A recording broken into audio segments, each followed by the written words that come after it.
네, 12월 10일 해외 축구하고 NBA 통합으로 진행하도록 하겠습니다. 일단 해외 축구 같은 경우에 챔스 우선으로 보시는 게 맞을 것 같고 챔피언십도 경기가 많은데 챔피언십 같은 경우에 저는 4경기, 3경기 준비를 했고요. 그래서 해외 축구는 총 12경기, 그다음에 NBA는 컵대 8강 2경기 이렇게 있습니다. 야간에도 뭐 선물은 당연히 있고요. 뭐 주간에 좋아요 많이 눌러주셨고 그다음에 어, 또 댓글 참여까지도 많이 해주셔서 감사드립니다.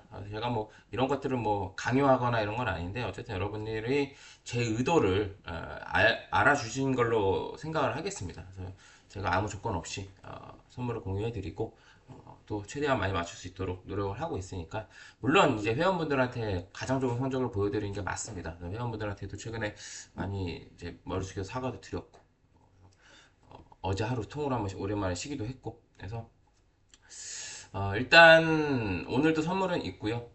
첫 번째, 어,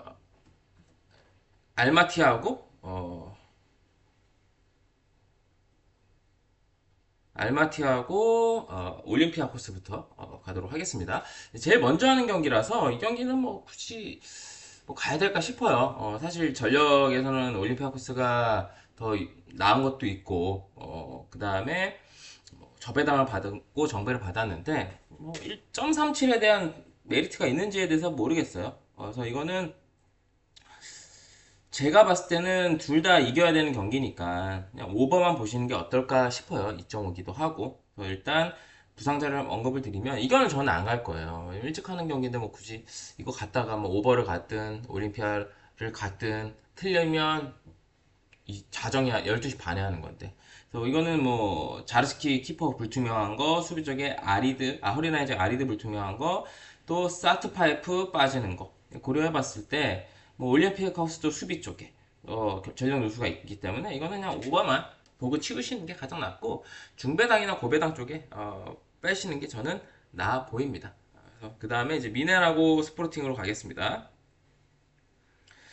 미넨하고 스포르팅인데 이거는 미넨이 지금 리그에서도 압도적인 선두를 달리고 있고요. 그래서 일정상 뭐 어쨌든 스쿼드가 더블 스쿼드가 나오진 않아요. 강팀치고 제가 여러 번 말씀을 드렸죠. 그래서 미넨은 주중에 뭐 지난주에 이제 유니온 베를린하고 컵 대회에서 롯데를 안 돌리고 근데 이제 혈전 끝에 겨우 이기고 그다음에 슈투트 상대로는 그래도 리그에서 주말에 상대 퇴장이 나오면서 물론 이미 2대 0으로 많이 유리한 상황에서 퇴장 나오고 그다음에 이제 그 이후에 이제 PK 스케인의 쐐기골 해서 4대 0으로 5대 0으로 완승을 거뒀어요. 3대 0 상황에서 죄송합니다. 3대 0에서 승기가 기운 상태에서 퇴장이 나왔고 뭐 체력적인 안배가 되긴 했어요. 경기 내용 자체가.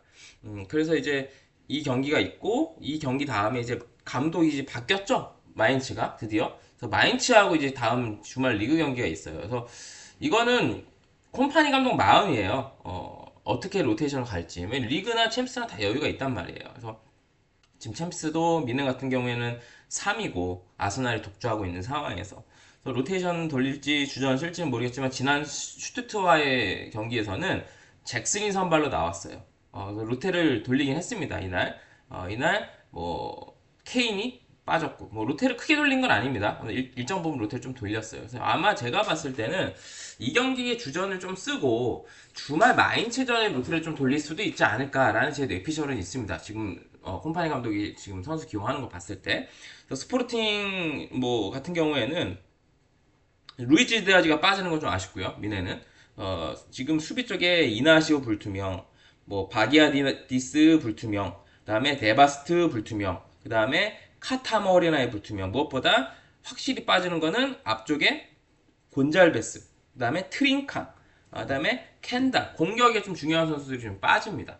그렇기 때문에 이 경기는 저는 미넨 승리 마인 쪽으로 보는 게 맞을 것 같고요. 언오버는 스포르팅이 골을 넣으면은 오바, 못 넣으면 언더라고 봐요. 근데 이제 앞쪽에 선수들이 빠지는 것들을 고려해봤을 때 이거는 미넨이 그렇다고 해서 수비가 좋고 클린시트를 잘하는 팀은 아니에요. 그래서 저는 굳이 보면 언더 볼게요. 근데 이거는 간다면 당연히 미넨 승 마인 승 우선으로 보시는 게 맞다라고 생각이 들어요. 그래서 이거는 민마 우선으로 보는 게 맞고, 어느 번은 사실 스포르팅 향이 달려있는데 미넨이 워낙 스포르팅 앞쪽에 공격수들 빠져있는 것 때문에 이거는 골을 못 넣는다고 분석할 수는 있겠지만 미넨의 수비가 클린시트하는 비중이 현저하게 낮기 때문에 민마 옵쪽으로 보겠습니다. 그 다음에 아탈란타하고 스포르팅으로 갈게요. 죄송합니다. 이거 팀 이름이 틀렸네요. 첼시죠? 아탈란타하고 첼시로 가겠습니다. 지금 이거는 양 팀의 흐름, 물론 아탈란타가 원정에서는 뭐 충격적인 패배를 당하긴 했습니다만 전반적인 양 팀의 흐름 차이는 분명히 있다. 기본 전력은 당연히 첼시가 더 나은데 작년에도 마레스카 감독이 시즌 이제 중반부터 해서 후반부 넘어가는 딱 이맘때 시기에 플랜 B가 준비가 안 돼가지고 고전을 했었죠. 그래서 승점 드랍을 오지게 했었습니다. 잘 나가다가 똑같아요. 이번 시즌도 지금 공격이 안 돼요. 공격수들의 폼이 떨어졌어요. 그러면 A가 안 되면 B가 돼야 되는데 플랜 B의 준비가 안 돼 있고, 마레스카 감독은 어떤 감독으로서의 경험이 풍부한 사람은 아니에요. 그래서 지금 우리가 예를 들어 가지고 비유가 맞을지 모르겠는데, 우리가 그 클럽을 가, 아니 뭐 예전에 뭐 저나 저 윗세대 형님들 뭐 나이트를 가, 이 여자를 이제 메이드를 해야 되는데 플랜 A가 없어. 안 돼. 오늘 내가 준비한 멘트가 오늘 안 먹혀. 그러면 다른 B 멘트를 준비해야 된단 말이야. 근데 그 멘트가 안 먹히는데 주구장창 뭐 다 같은 멘트 했다가 다 까요. 그러면 다른 멘트를 좀 준비해서 변화를 줘야지 그날 성공률이라도 조금이라도 올라갈 거 아니야. 근데 왁구가 뭐 우리가 뭐 존잘급 아닌 이상 멘트가 중요하지. 사실 왁구 남자는 왁구로만 못 꼬셔요. 멘트, 뭐 스타일링, 뭐 매너 모든 게 갖춰져야 돼. 그만큼 힘들어, 여러분. 그래서 그만큼 힘든데 멘트가 내가 준비한 고정적인 멘트가 있는데 그게 안 먹히는 날이야. 그럼 다른 멘트들 좀 쓸 줄 알아야 된단 말이야. 근데 첼시 지금 마르스카 감독은 플랜 B, 다른 멘트가 준비가 안 돼 있는 거야. 그러니까 계속 지금 고전을 하고 있는 거고 경기력도 똥꾸렁내가 나고 있는 겁니다.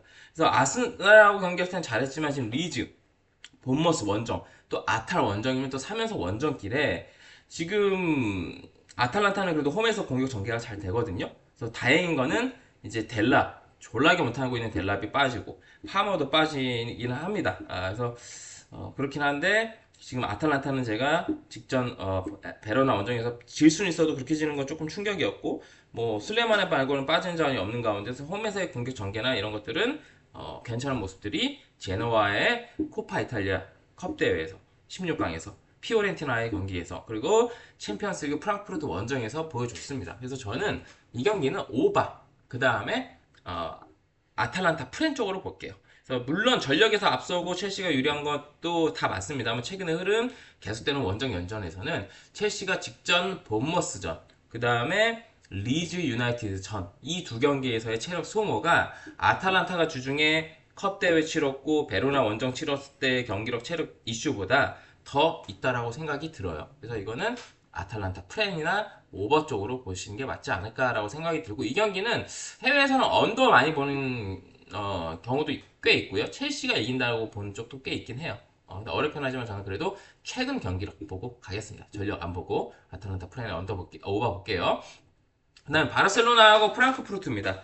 이거는 뭐 오늘 여배랑 똑같죠. 바마옵이에요, 바마옵. 뭐 다른 선택지는 없다고 봅니다. 현마원처럼. 그래서 왜냐면 지금 프랑크푸르트 같은 경우에는 총체적 난국이죠. 아탈란타한테 졌고 볼프스하고도 비기고 라이프치히한테 6대0 그냥 개떡 시신 당했습니다. 지금 프랑크푸르트 같은 경우에 지금 빠지는 자원들이 주포 부카르트 마인츠에서 데려온 친구, 이 친구가 빠지는 것도 커요. 이 친구가 팀 내에서 좀 득점 지분이 좀 크기도 하고, 그 다음에 바르셀로나 같은 경우에는 아라우오, 다니 올모 이렇게 빠지는데, 아라우오는 부상이라고 해서 못 나오는 줄 알았더니 얘가 멘탈에 나갔대요. 그래서 구토도 하고 지금 뭐 실신도 하고, 그러니까 얘가 정상적으로 경기를 치를 그 멘탈이 아닌 거예요. 그래서 남은 시즌 못 뛸 수도 있다라고 생각이 듭니다.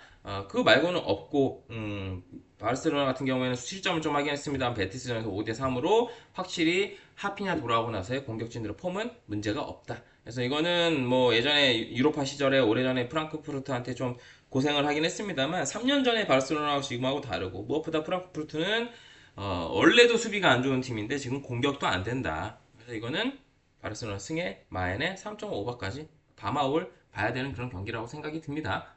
그다음에 이거는 인테리어 리버풀 이것도 어려운 경기입니다. 코멘트가 도움이 되신다면 구독, 좋아요, 알림 설정까지 해주시고요. 이것도 아탈란타, 첼시하고 조금 비슷한다고 보시면 됩니다. 전력에서는 뭐 리버풀이 좀 앞서죠. 근데 최근에 인테르는 물론 만만한 팀들 상대로 승리한 경우들이 좀 있긴 합니다. 근데 리버풀이 강팀다운 경기력이 지금 나오고 있지 않고 예상되는 경기력이 나오지 않고 있습니다.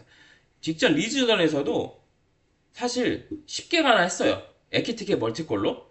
근데 바로 칼버트 루인 그다음한테 먹히고 바로 또 에런슨의 어시스트로 누가 골 넣었는지 기억 안 나는데 어쨌든 바로 동점이 되고 그다음에 역전을 또 했어요. 근데 마지막 추가 시간에 극장골 먹히면서 비겼습니다. 그만큼 안 될 집은 안 된다.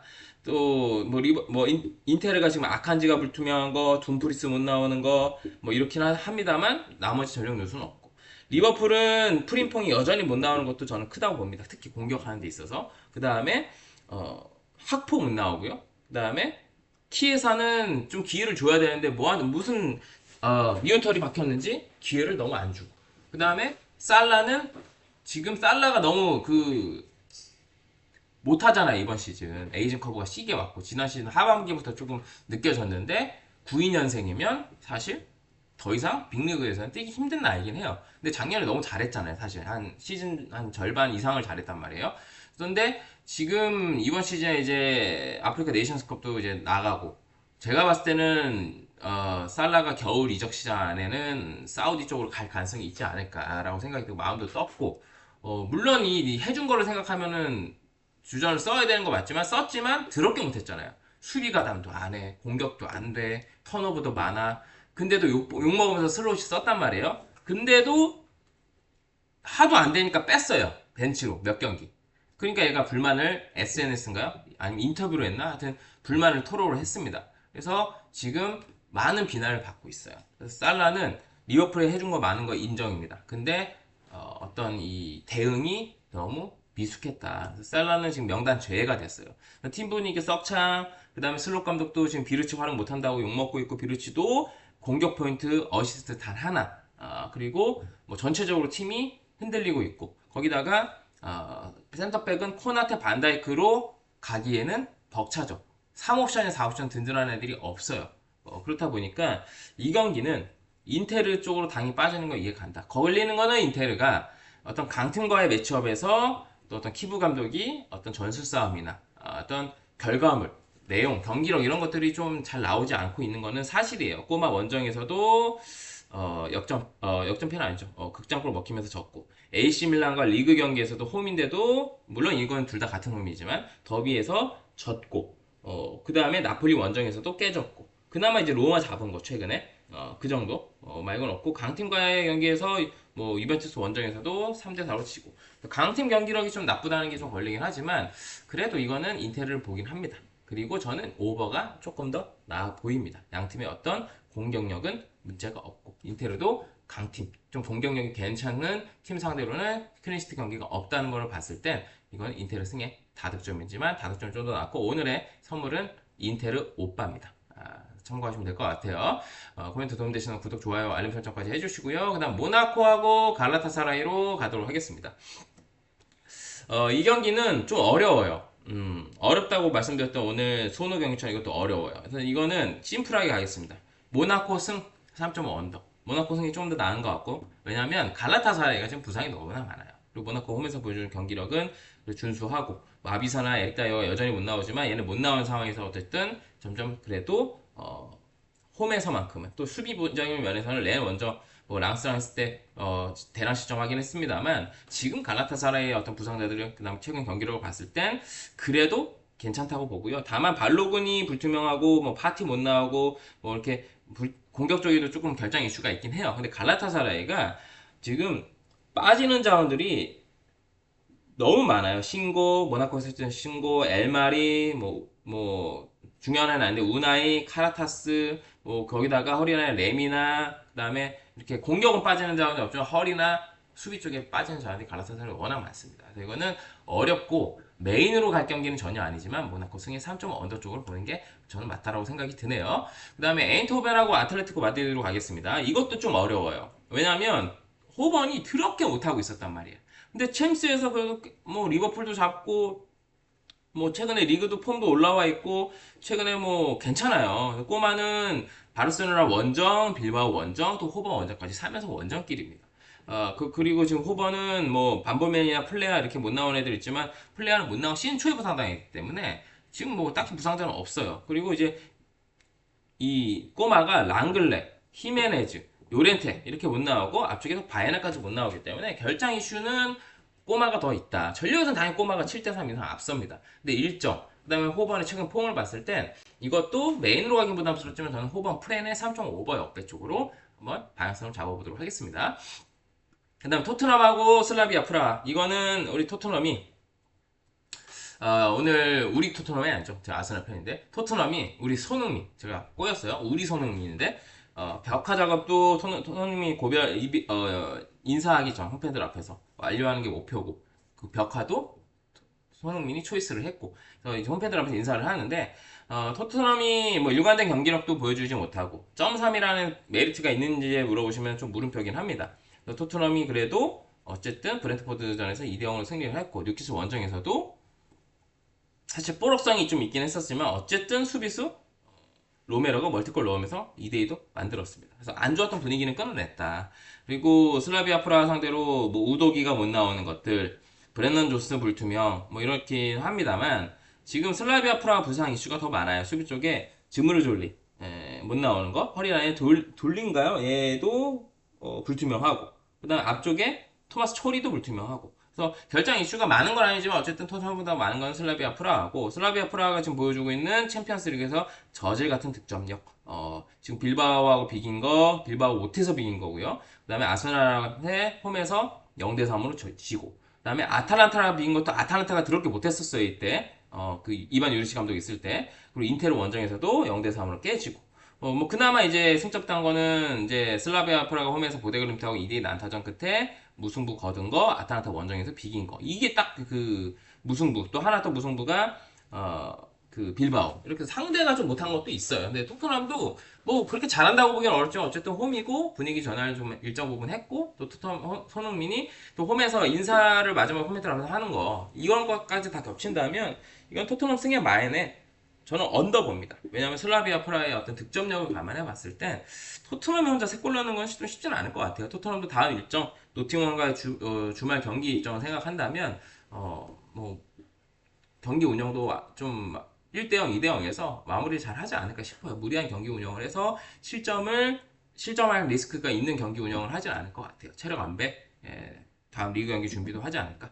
토트넘 승의 마연에 어느 분은 언더, 역배까지 보고요. 당메리트가 없긴 해요, 이 경기. 근데 그래도 이 경기는 두 번째 선물입니다. 토트넘 승. 두 경기 공개해드렸죠? 리버풀 오빠, 인테르 오빠, 리버풀 오빠, 토트넘. 이거는 사실 조금 드릴까 말까 고민해서 0.3은 아니야. 0.48 정도, 45 정도는 줬으면 좋겠는데. 그래서 이거는 뭐 배당 메리트 없다 하시면 안 가셔도 됩니다. 그 다음에 위니오하고 마르세유로 가겠습니다. 이거는 둘 다 승점이 좀 필요한 매치업이기 때문에 양 팀의 공격력을 생각했을 땐 승패는 너무 어렵습니다. 위니오 풀을 가기도 그렇고 마르세유 승을 가기도 그렇고 그냥 이 경기는 다득점만 보시는 게 어떨까 싶어요. 그래서 이거는 뻔히 보이는 오버긴 하지만 오버를 안 보긴 어려울 것 같아요. 홈에서 위니용의 공격력 그 다음에 또 마르세유의 어쨌든 홈원정 가지 않은 공격력을 감안해 봤을 땐 이 경기는 그냥 오버 짚고 치우시는 게 가장 속편해 보이는 경기가 아닐까라고 생각이 들어요. 자, 이제부터 여기서부터 이제 챔피언십 경기입니다. 세 경기인데 찰턴하고 미들즈는 당연히 이거는 미들즈가 유리한 경기긴 한데 저는 오바 그 다음에 후순위를 미들즈 승으로 보는 게 어떨까. 오버가 또 역배예요. 그래서 찰턴이 지금 보여주고 있는 수비 문제 미들즈도 수비 쪽에 결장이 있기 때문에 찰턴에서의 홈에서의 경기력이라면 충분히 미들즈도 실점을 한다고 보고요. 그리고 찰턴은 지금 연패 중이긴 해서 이 연패를 끊으려면 조금씩 경기를 조금 안정적으로 운영하려고 하긴 하겠지만, 미들즈의 최근에 어떤 득점력을 감안해 봤을 때 그게 원활하게 이루어지지 않을 거라고 보고, 찰턴도 수비 쪽에 확실히 빠진다고 결정이 난 건 아니지만 벨이 불투명한 것도 있고, 그래서 이거는 저는 오바 역배 도전, 그 다음에 승패를 간다면 미들즈로 보긴 하는데 저는 오바 역배 우선으로 보고 그 다음에 후순위를 미들즈 승 보겠습니다. 다만 챔피언스 리그를 더 우선으로 보셔야 돼요. 그 다음에 셰필드 유나이티드하고 노리치입니다. 셰필드 유나이티드가 지금 폼이 지금 올라와 있는 구간에, 이거는 셰필드 유나이티드가 주중 경기고 롯데를 돌리면서 주말 경기를 대비할 수는 있겠지만 노리치도 그 마찬가지입니다. 주중 경기고 또 노리치도 주말 경기를 준비해야 되는 상황에서 지금 셰필드 유나이티드 4연승 달린 기간 화력이 미쳤습니다. 그래서 수비 쪽에 결정 이슈가 있긴 하지만 지금 화력을 불품고 있는 공격 쪽에는 전력 누수가 없고, 노리치 또한 수비 쪽에 전력 누수가 있고 이미 빠진다고 돼 있는 친구도 플러스 결장 의심인 친구들도 있어요. 그래서 이거는 셰필드 유나이티드 승, 그 다음에 오빠, 노리치의 어떤 최근의 수비 생각하면 이것도 양득 깔고 가야 되는 경기다. 셰필드 유나이티드 승의 오바 보고요. 그 다음 마지막 경기 사우스햄턴하고 웨스트브롬입니다. 이것도 사우스햄턴 쪽으로 볼 수밖에 없습니다. 이게 주중 경기니까 정배를 보는 게 주중 경기는 조금 리스크가 있긴 해요. 근데 사우스햄턴도 최근에 미러 원정에서 진 거 빼고는 5승 1패로 공격력이 일단 미쳤고, 웨스트브롬도 수비가 지금 안 되는데 공격은 되고 있고, 그래서 이거는 앞 경기 셰필드 유나이티드 노리치 경기처럼 비슷한 컬러로 보시면 되지 않을까. 사우스햄턴 승의 오빠 다득점 쪽으로 보고요. 챔피언스리그 9경기, 그 다음에 챔피언십 3경기, 12경기 코멘트를 마쳤고 선물 2개도 공유해 드렸습니다. 그리고 무 관심 있는 분들은 수완지 무 보긴 하는데 그렇게 좋아 보이진 않습니다. 무 관심 있는 분들은 수완지 무 한번 참고해 보세요. 그 다음에 이제 메이저 NBA 2경기하고 마치겠습니다. 컵대회 2경기인데 올랜도하고 마이애미. 이거는 일단 마이애미는 다 나오죠. 근데 이제 올랜도가 직전 뉴욕 닉스와의 경기에서 프렌치 바그너가 초반에 부상을 당해서 나가리가 됐음에도 접전을 만들었습니다. 제가 이날 뉴욕 닉스 승의 오바를 보지만 타운스가 나오는 게 좀 중요하다. 근데 타운스가 없음에 빠졌죠. 타운스가 없음에도 이긴 거는 제가 봤을 때는 프렌치 바그너 빠진 게 컸다라고 생각이 듭니다. 지난번 홈 경기에서 리그에서 올랜도가 마이애미하고 접전 끝에 승리를 했고 마이애미가 프레는 했거든요. 이날 가장 많은 득점을 해준 게 올랜도에서 프렌치 바그너였습니다. 근데 이제 프렌치 바그너가 빠지고, 물론 방캐로 1옵션이 돌아오긴 했지만 프렌치 바그너도 올랜도에서는 중요한 자원이에요. 그래서 마이애미가 물론 지금 히로가 돌아오고 나서 아주 좋았던 폼이 떨어지고 연패에 빠지긴 했습니다만 프렌치 바그너가 빠져있는 올랜도를 보기는 좀 부담스러운 건 사실이에요. 그래서 이거는 어려운 경기이긴 합니다만 저는 그래도 이 경기는 마이애미가 어떤 연패 구간을 좀 벗어날 수 있을 만한 매치업이다 라고 생각이 듭니다. 그래서 수비 쪽에 좋은 역할을 해줄 수 있는 썩스라던가 1옵션 반케로, 그 다음에 데스몬드 베인, 다실바, 웬카주 괜찮은 자원들이 포진되어 있는 건 맞습니다. 근데 마이애미 같은 경우에는 그래도 저는 이 연패에 빠져있는 지금 마이애미 감독이 또 프렌치 바그너가 빠져있는 어떤 올랜도의 저조한 득점력을 상대로 수비를 잘 해준다면 마이애미 감독 스포스트러 감독은 이런 위기를 잘 벗어날 줄 아는 감독이에요. 그래서 정비할 시간도 있었다. 연패에 빠져있던 팀을. 그래서 이거는 마이애미 승 어렵지만, 그 다음에 1.5 정도면 마인까지도 보긴 해야 되겠죠. 스코어가 많이 벌어질 거라고 보진 않아요. 그리고 이 경기는 많은 점수를 예상하기 좀 어려울 것 같아요. 235점으로 기준이 높은데 마이애미도 사실 히로 없을 때 템포 빨랐고 페이스 높았기 때문에 오바도 잘 났고 했습니다만, 히로 합류된 이후에는 오바가 잘 안 나요. 그 말은 뭐냐면 히로의 합류가 어떤 마이애미의 어떤 밸런스가 조금 흐트러진 것도 일정 부분 영향을 미치고 있다고 생각이 들기 때문에, 또 프렌치 바그너가 빠져있는 올랜드의 득점력도 좀 떨어질 거라고 보기 때문에 저는 이 경기는 저득점까지 보겠습니다. 마마원. 근데 좀 어렵긴 하네요, 이거 NBA. 그 다음에 토론토하고 뉴욕 닉스. 이것도 뉴욕 닉스가 원정이라는 게 좀 걸려요. 뉴욕 닉스 타운스 GT인데 웬만하면 나오지 않을까 싶고요. 8강이니까. 그리고 토론토는 쉬드가 지금 GT인데 얘도 좀 지금 토론토 입장에서는 나오는 게 좀 중요하거든요. 왜냐면 시드가 없다고 토론토가 못 이기고 있다고 이기고 이런 건 아닌데 지금 토론토의 분위기에 시드가 있고 없고도 일정 부분 조금 중요할 것 같아요. 그래서 지금 토론토는 알제로 발에 빠지고 나서 맛이 갔습니다. 바렛이 빠지고 나서 맛이 갔고 그 다음에 뉴욕 닉스는 그래도 아누노비 돌아오고 나서에 지금 확실히 경기력은 올라와 있습니다. 원정 토론토 신뢰 안 가고 원정 토론토인데 야 이거 당 너무 낮은 거 아니야라는 물음표 있지만 토론토는 지금 맛이 갔고 직전 경기도 사실 3쿼터 잘해가지고 일을 내나 싶었어요. 뭐 잉그램이 뭐 30점 넣어주고 뭐 스카디 반스 마모케라 11 뭐 이렇게 득점을 해줬는데 야코퍼들이 생각보다 득점 쪽에서 많이 어떤 기여를 못했고 리바운드도 싸움에서도 많이 재미를 못 봤어요. 토론토가 지금 보스턴 상대로는 리바운드에서 우위를 점하였는데 한 개 더 잡았어요. 그래서 보삼을 억제 못한 것도 크고 토론토는 또 3점이 또 먹고 사는 팀도 아니고 뉴욕 닉스도 마찬가지로 3점을 먹고 사는 팀은 아닌데 확실히 아누노비 돌아오고 나서 최근의 폼은 확실히 좋은 건 사실이고 타운스까지도 합류가 된다면 지금 토론토 어떤 전체적으로 어떤 갈피를 못 잡고 있는 토론토 상대로 저는 프론트 코트, 백코트에서도 뉴욕 닉스가 직전 보스턴이 토론토가 보스턴 상대했을 때보다는 뉴욕 닉스는 프론트 코트가 보스턴처럼 약한 팀이 아니죠. 그래서 타운스가 합류되면 타운스, 아누도비도 있고 그리고 벤치에서는 오히려 뉴욕 닉스가 토론토보다 밀릴 수는 있어요. 뭐 디기라던가 그 다음에 또 시드가 나오면 시드가 벤치로 나올 수도 있고 그 다음에 마무케라 11도 뭐 퍼들이 주전으로 나오면 벤치로 나올 텐데 벤치는 당연히 토론토가 더 나아요. 근데 주전 구간에서는 지금 확실히 뉴욕 닉스가 어떤 전체적인 밸런스 프론트코트 백코트의 어떤 밸런스가 마시간 토론토보다는 확실히 좋다라고 생각이 들고 토론토가 무엇보다 시즌 초반에는 수비가 안 좋아가지고 절었었단 말이에요. 근데 얘네가 잘 나갔었던 구간에는 공격도 잘 되는 가운데 수비가 되게 잘 됐어요. 근데 지금 또 마시간 상태에서는 수비가 또 안 되고 있다는 것들도 무시할 수 없고 직전 프론트 코트가 약간 보스턴 상대로도 리바운드 싸움에서 큰 우위를 못 잡았다면 뉴욕 닉스 상대로 저는 리바 싸움에서도 밀리면서 제가 늘 강조하는 리바가 밀리면 세컨 찬스, 서드 찬스를 상대에게 내준다면 두 번째, 세 번째 기회 창출을 상대한테 내준다면 이거는 점수가 벌어질 수밖에 없다라고 생각이 들고 잉그램은 자기 스치는 잘하겠지만 팀 승리에 기여가 될 수 있는 옵션은 아니라고 저는 생각이 들어요. 이거는 타운스까지 합류되면 너무 좋고 합류가 안 한다 하더라도 이거는 지금 토론토로 보기에는 좀 부담스러워요. 뉴욕 닉스 승에 4.5 마이너에 226.5 기준 오버. 긴점이 너무 낮습니다. 원정 뉴욕 닉스의 득점력이 떨어지지만 토론토가 상대한테 내주는 어떤 득점 빈도 또 3점 수비가 안 되는 것들 뉴욕 닉스도 3점을 먹고 사는 팀은 아니지만 토론토 보다는 저는 최근에 어떤 득점력에서 빛을 발할 수 있고 또 아누노비의 합류로 수비적인 면에서도 토론토보다 우위라고 봅니다.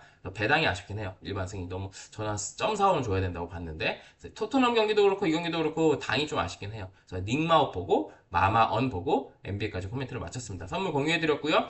2 플러스 1 개념인데 일단 두 개를 일단 먼저 체크를 하시고 무는 그냥 참고만 하시면 될 것 같아요. 모두 완성하시고요. 나갈 시간에 구독, 좋아요, 알림 설정까지 해주시고 주간, 야간 모두 승리하시고요. 저는 내일 뵙도록 하겠습니다. 감사합니다.